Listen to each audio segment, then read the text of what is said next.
Now in next video, in this experiment we are going to tell you that how filtration should perform.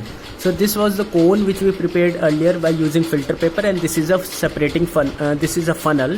Okay, so we place this filter paper cone in this funnel like this. Okay, and now what we will do, this is an empty test tube, and in empty test tube we place it like this. Okay, and we place this empty test tube in a test tube stand.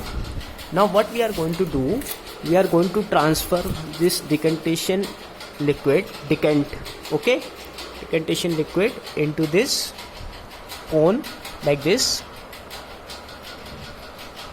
Once you do like this, and you will able to observe the water that is entering in this test tube. Okay, in this empty test tube, see that water is going to enter into this test tube. Into this test tube, water will be going to enter one by one, that is drop by drop.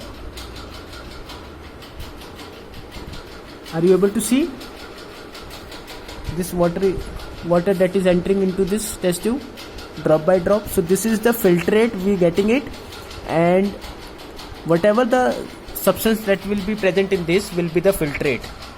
Okay, that will be the residue. So here whatever get deposit here, that will be the residue, and this is called filtrate. See the colorless transparent liquid.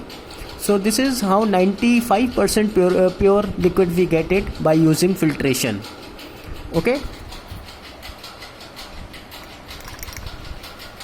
so like this we are going to obtain the filtrate.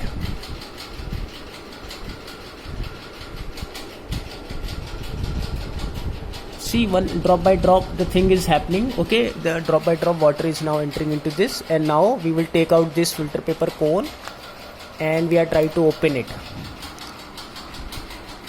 Once we try to open it, we will get some amount of residue here in a filter paper. See, this is a residue. This is a residue we find here in a filter paper. This is a residue, and this pure solution, that is the filtrate. Okay, so this is about the filtration method. So this is a filter paper. Okay.